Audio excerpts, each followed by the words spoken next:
This synth is a doozy. Sit back and check this out.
Yeah, I remember the last time I played an actual Jupiter 8, it was when I played on Michael Jackson's Beat It. And I tell about that in the video I made about that's called What It Was Like to Play on Thriller. And you can find that. I'll put a link to that up there. And that was a simple thing. Michael wanted a choir effect.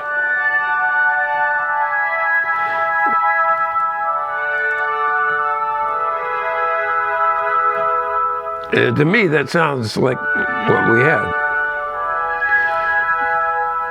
And what we used on that was a stock preset sound. I think we might have tweaked it just, you know, so the envelopes matched up with the tempo of the song. But that's in there. Then you won't hear it until, I think, the second chorus. But that's the last time I used it. But this one, you know, Cherry Audio does such a good job of emulating these things. And you can save yourself about $22,000.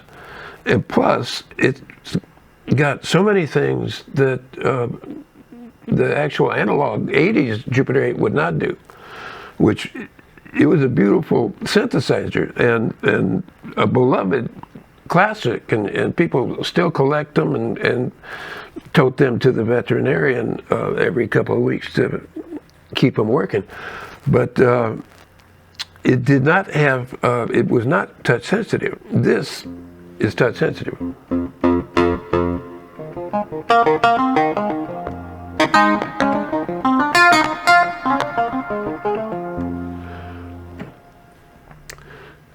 Not only is this touch sensitive, but it's not a Jupiter 8, it's a Jupiter 16. They've doubled the voices, and you can have 16 voices even in split mode, in layer mode. Each layer can have 16 voices. And if that wasn't enough, they tacked on 20 different effects that pile in down below here. We'll go, you know, I'm not going to go through all of them. There's 20 of them. It's a thing that's been happening in all the newer Cherry Audio stuff, is the effects. And they've gone above and beyond with this one. They got 20 different effects, and you can select them and load them in, and you can have them for the upper and the lower, also global. But it's very cool, and I'm hoping that they're going to do a standalone version of their effects collection, because it would be cool to have a virtual pedal board that you could use on anything in your DAW. The other thing I wish they would do that they didn't do on this, and I don't really understand why, But the original Jupiter 8 had separate outputs for the split mode, for the lower and the upper. There were XLR outputs, and then there was a mixed output. This one you don't have, and I asked one of the guys at Cherry Audio about that, and he said, well, you can just load up 2 instances of it and assign them both to the same MIDI channel, but I'd rather have separate outputs so that I could just record the lower on its own track and the upper on its own track without having to mess around. So that's one criticism I have of it, is that I'd like to have separate outs. But it's a minor quibble, because most of the time you're recording it MIDI anyway, and you can adjust and arrange it and do the kind of things you would do as if they were on separate tracks. But you know, it's an 80s synth, and I'm an 80s guy, and I think of separate tracks because that's how I used to record.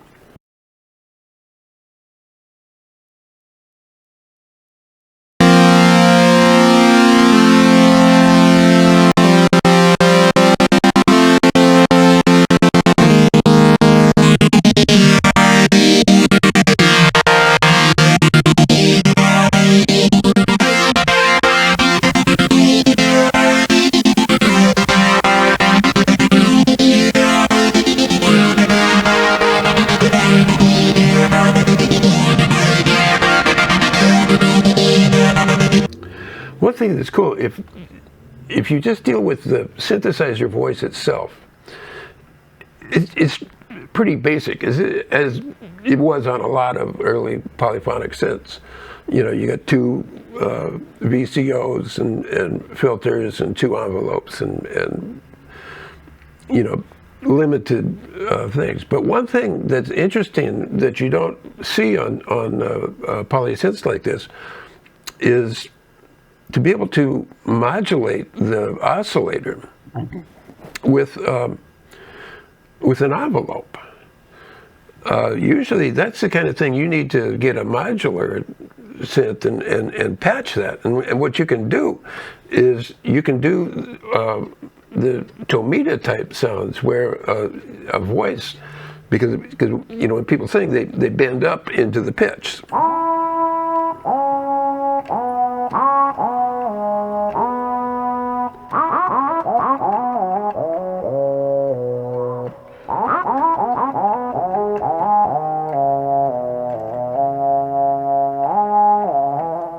It's very cool. I love Tomita. I love it. The guy is in danger of being forgotten. But everyone goes nuts for the whistle patch, and that's a little harder to get on this synth. I've been working on that. Not quite there yet.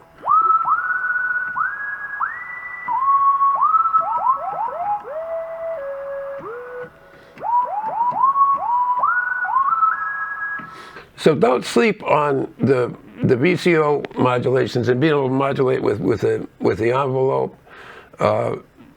You can do cross mod things. Let's try to get that. You know what the hell? Let's see if we can get that chime sound that Tomita used to do. Oh my Lord.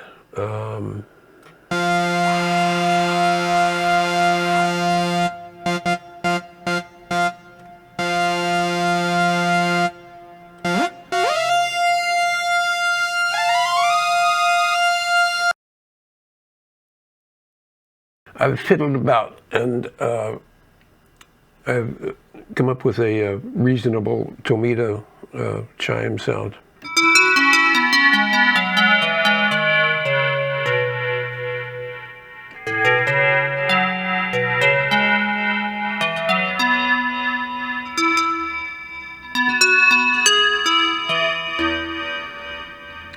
Cross-modulating VCO1 with VCO2.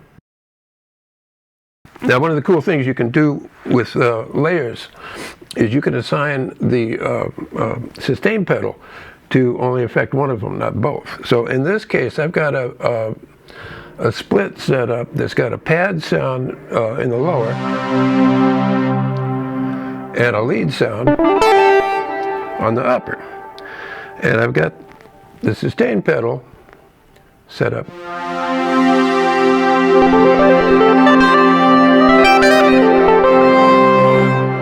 So I can sustain, but it doesn't affect the upper, which is handy. And the other cool thing is in the performance section, just to the left of the keyboard, you can set the pitch bender to affect both layers or just one. So in this case, I've got it just, it's only going to affect the upper layer. So I can sustain a chord down here.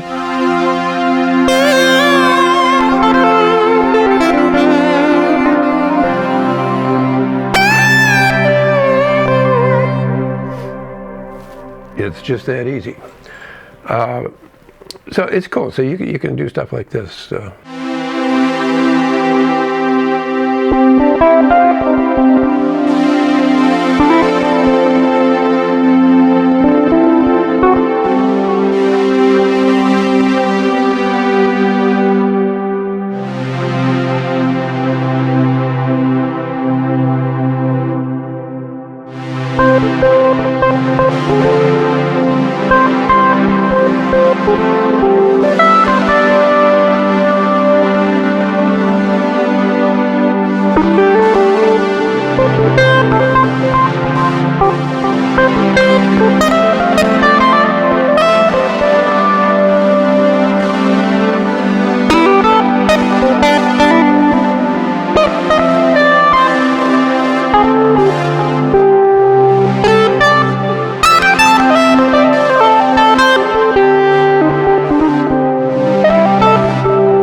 I've got another split here where I've got a bass sound on the left and chords in the right, and the chords are modulated. I've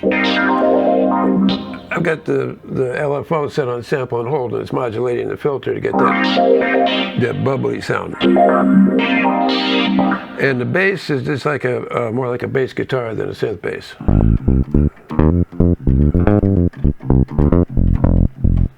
And it sounds like this, you know.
I did some exploring with the sequencer, but I just barely scratched the surface of it.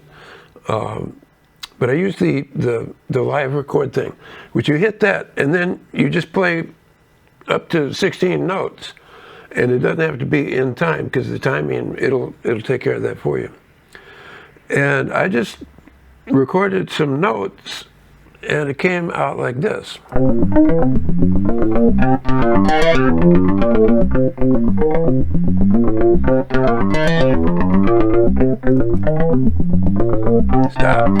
Stop. Anyway, that was enough to make me think that I could go on and answer the question that always arises when I'm evaluating these synths: can it be funky? So I was inspired by this silly sequence to write a tune, and that tune will take us out. We'll call this Jupiter and Beyond. All right. Thanks for watching, and we'll see you next time. Adios.